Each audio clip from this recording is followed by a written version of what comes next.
오늘 모빌리티 TV예요. 모빌리티 TV에서 마지막 나의 썬가 크루스 나의 정치 코멘트입니다. 마지막 거예요. 모빌리티 TV가 2025년도 12월 25일자 기사입니다. 무고 결국 참다 못해 터졌다. 분위기 대반전. 통일교 금품 수수 의혹을 받았던 김규환 전 미래통합당 의원, 현 대한석탄공사 사장이 결국 정문에 대응해 나섰다. 간혹 이렇게 억울한 사람도 있겠죠.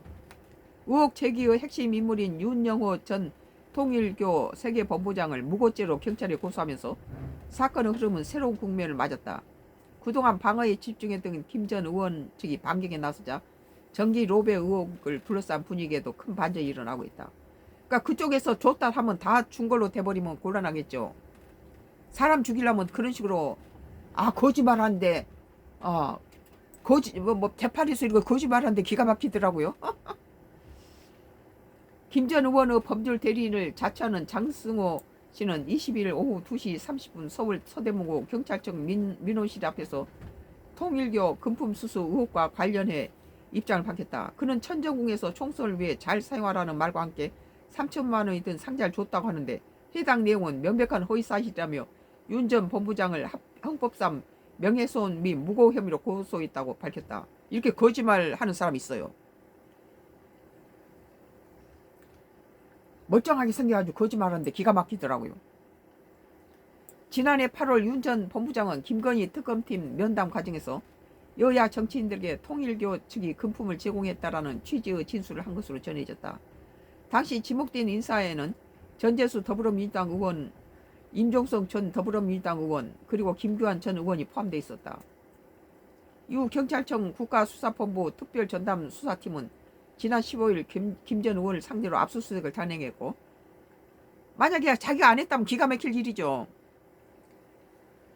당시 발부된 영장에는 윤 전 본부장과 한 학자 통일교 총재가 2020년 4월 총선 무렵 경기도 가평 천정궁에서 김 전 의원에게 총선을 위해 잘 사용하라며 3천만 원이 담긴 상자를 전달했다는 내용이 포함되어 있었던 것으로 알려졌다. 그러나 김 전 의원 측은 해당 진술의 신빙성을 정면으로 부인하고 있다. 김 전 의원 측은 2020년 총선에 공천을 신청했으나 같은 해 3월 6일 공천 배제됐고 자기가 공천 신청인데 공천에서 배제됐다는 거예요. 3월 6일 날 배제된 사람을 4월 총선에 쓰라고 돈 줬다는 것 자체가 좀 틀렸네요. 그죠? 같은 달 24일 김 전 의원은 총선 불출마 선언을 했다는 거예요. 3월 24일 날. 배제됐으니까. 공천 컷오프된 사람에게 3천만 원을 왜 주고 3천만 원이면은 3천만 원인지 약 3천만 원이면 또 뭔가라고 나를 세웠다. 약이라는 건 정확지 않다는 거죠. 또한 윤 전 본부장 본인은 진술로 뒤바뀌었다는 점을 지적했다. 실제로 윤 전 본부장은 지난 10일 자신의 정치자금법 위반 혐의 1심 경실 공판에서 그런 진술을 한 적 없다고 밝혀 특검 면담대와 상반된 입장을 취했다. 이와 관련해 김 전 의원 측은 영장 범죄 혐의 상당서에서 분명히 윤 전 본부장이 재판 과정에 진술한 법정 진술이 일관적이라고 적시했으나 일관성이 전혀 없는 정치적 거래를 하는 듯한 행동을 보여 수사를 기망하는 듯 반복적으로 거짓을 일삼고 있음을 국민들이 보고 있다고 꼬집었다.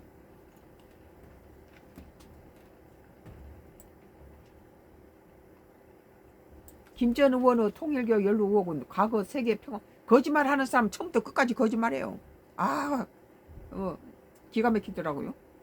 김 전 의원은 통일교 연루 의혹은 과거 세계 평화 국회의원 연합 활동 이력에서도 불거진 바 있다. 그는 2020년 6월부터 약 7개월간 IAPP 고문으로 이축돼 총 1,400만 원 활동비를 받았다는 의혹을 또 받는다. 이에 대해 김 전 의원 측은 의원직을 마친 뒤 몇 차례 강의를 한 것이 전부라며 활동의 정당성을 주장했다. 또한 IAPP 회장으로 언급된 송모 씨와 관계를 묻는 질문에 그가 IAPP에서 중간 역할을 했다는 정도만 알고 있었다고 선을 그었다.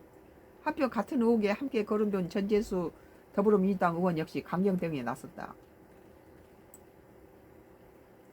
전 의원은 이날 자신의 페이스북을 통해서 한 언론에서 제 명의 휴대전화로부터 윤영호 전 본부장과 10여 건의 통화 및 문자 기록을 확보했다고 보도했으나 이는 전혀 사실이 아니라고 반박했다. 참 억울한 일도 있을 것 같네요. 그는 허위 보도에 대해서 강력한 민형사상 조치를 취할 예정이라고 밝혔다. 통일교를 둘러싼 정치권 로비 의혹은 여전히 현재 진행형이다. 그러나 의혹을 받던 인사들이 고소와 법적 대응이 나서면 향후 수사 방향은 또 다른 전환점을 맞을 것으로 보인다. 간혹 억울한 사람도 나오겠어요. 그 상대방에서 거짓말 해버리면 거짓말 잘한 사람이 진실이에요. 그게 거짓말도 잘한 사람이 이겨요. 허위 진술 여부와 수사기관의 진위 판단 그리고 실질적 금품수수 여부에 대한 규명이 사건의 중대 변수가 될 전망이다. 이게 이제 뭐 민주당 측에서 이거 말해주면 니한테다 형을 좀 덜 살게 해주고 하고 해유할 수도 있죠. 이런데 넘어가면 피해자가 속출하겠죠. 오늘 모빌리티 TV 무고 결국 참다 못해 터졌다. 분위기 대반전이라는 기사에 대해서 썬가 크루스 나의 정치 코멘트를 여기서 끝마치겠습니다.